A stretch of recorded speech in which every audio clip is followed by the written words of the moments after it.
legend herself, head coach Kim Mulkey, fresh off of closing off this regular season, an 8-game winning streak.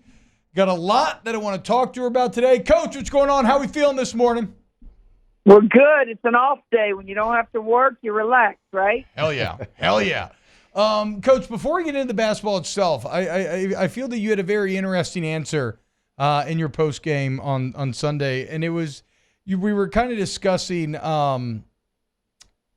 just how unprecedented the fan support, the environment you've been playing in, both at home and away, have been this year. And I thought you had a very interesting answer talking about, when you have these young women who are talented, entertaining, accessible, they have personality, right? You basically said if you're beautiful, you're talented, and then you have toughness, that becomes very kind of intriguing to people. And I couldn't help but think, Coach, that you're kind of the perfect example of that.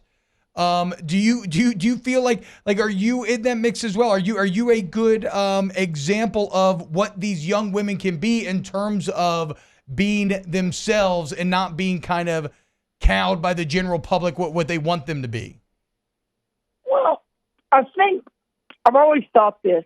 A team is a reflection of their coach. If you see a passive coach, the team's usually going to be passive. If you see an aggressive coach, an intense coach, those teams play that way.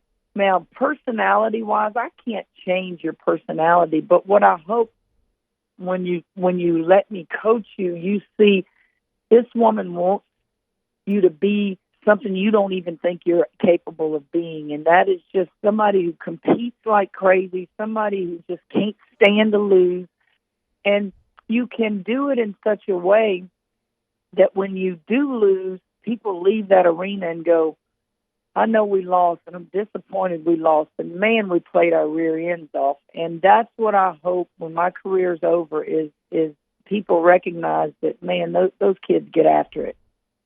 And Coach, I know we talk about social media a lot on here and some of the negative drawbacks, but in terms of growing the game, right? You foster this environment where you like you just kind of alluded to, you promote these players fully leaning in to who they are, and it's okay to be big and flashy and loud and assertive. Do you feel that one of the positives of social media has maybe been kind of growing the game by showcasing players like Haley and Flage and Van Lith and others? Well, there's a line that I'm never going to let them cross. First of all, you better remember you represent your family, you represent this program, and you represent LSU.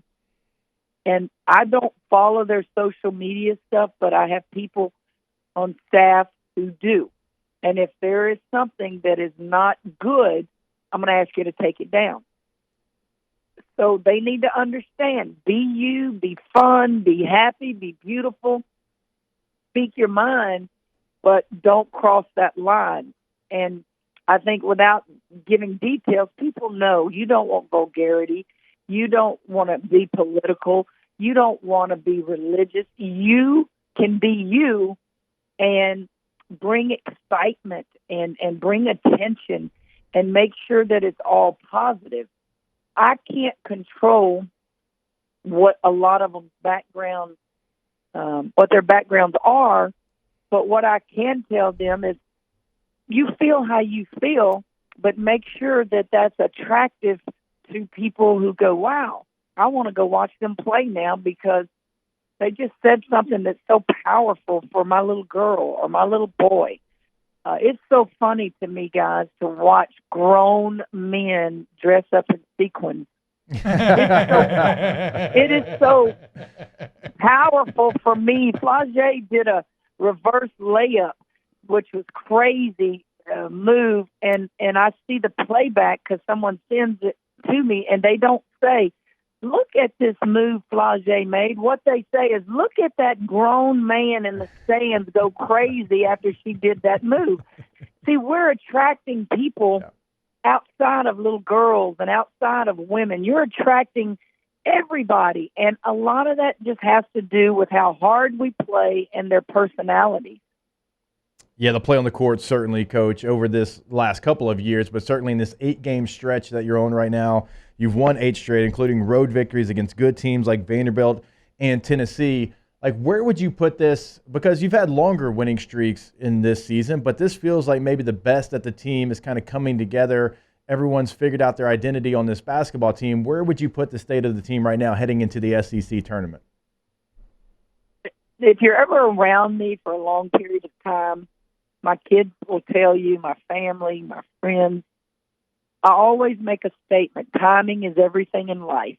Timing is everything in life. When you get married, when you take your next job, and a lot of other things. I think the timing of our play right now with the win streak, which really doesn't matter to me. I'll tell you the streak that matters to me is the last 8 or 9 games in a row, we've held our opponent to 39.9% shooting from the field, which was big for this team to continue to grow defensively.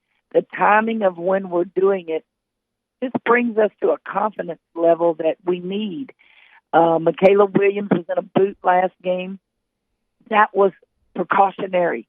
I've gone into the playoffs when Alexis Morris got hurt my first year, and it really was costly. I don't want to take any chance that if your foot is aching, if your foot is hurt, I don't want you getting stepped on, because that game against Kentucky, and honestly, the 3 games in the SEC tournament don't mean squat. Yep. It's when those announcements are made and we have an opportunity to host here the weekend of the 21st. That's what matters. So right now, being projected as a 2 seed, are you happy with that? Do you feel like y'all have done enough here already? Well, that's Charlie Cream's opinion, and I don't know who died and left him in charge of predictions. You know how is it Joe Lunardi in basketball, and who are all the gurus in football? Those are strictly their opinions. They have absolutely nothing to do with what the NCAA selection committee does. But I guess we're glad that we have people that enjoy and are interested in our sport. 2 seed, 3 seed, 1 seed, it doesn't matter. I've been fortunate to win national championships at all those 3 seeds. I just want to remain a top 4 seed so LSU people can be rewarded and we play our first and second round games at home. So, Coach, you mentioned in the last 9 games holding opponents under 39%. If you just zoom in on the 8-game winning streak, no opponent has shot better than 37.5. So the average is even a bit lower than that. Has there been anything like a functional adjustment on the court, schematic? Like, what's been the key behind this late season defensive growth? I think it's just being around each other. I'm going to use this analogy. When you first start dating a good-looking girl and you think, man, this is the one I'm going to marry. Mm-hmm. And then after 2 weeks, you're like, I can't live with that.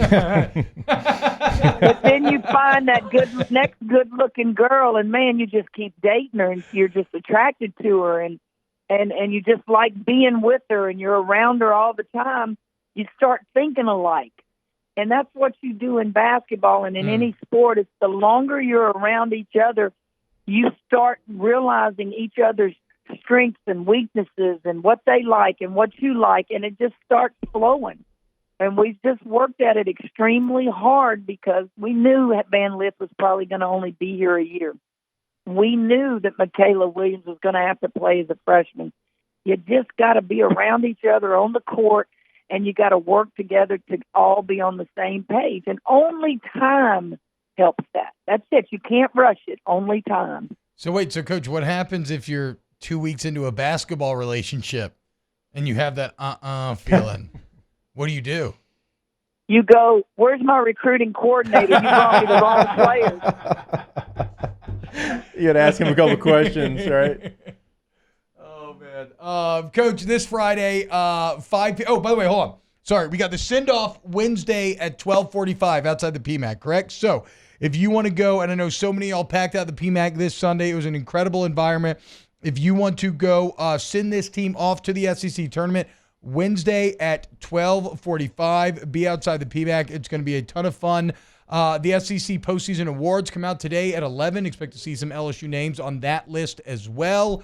And you already answered it, Coach. So going to be very careful with Michaela going into this thing and just try to, what's the main goal for the SEC tournament? Just try to retain the form that you've shown the past 8 games? Well, my first year, we didn't win a game at the SEC tournament. My second year, which was last year, we won 1 game. Let's see if we can win 2 games. And if you win 2 games, you're playing in the SEC championship. That would be a lot of fun. There we go. Beautiful, talented, tough, BU. That is this LSU basketball team. They are the absolute best. Cannot wait. March Madness is here. Coach Mulkey, thank you so much for another Tuesday. Guys, y'all have a good one.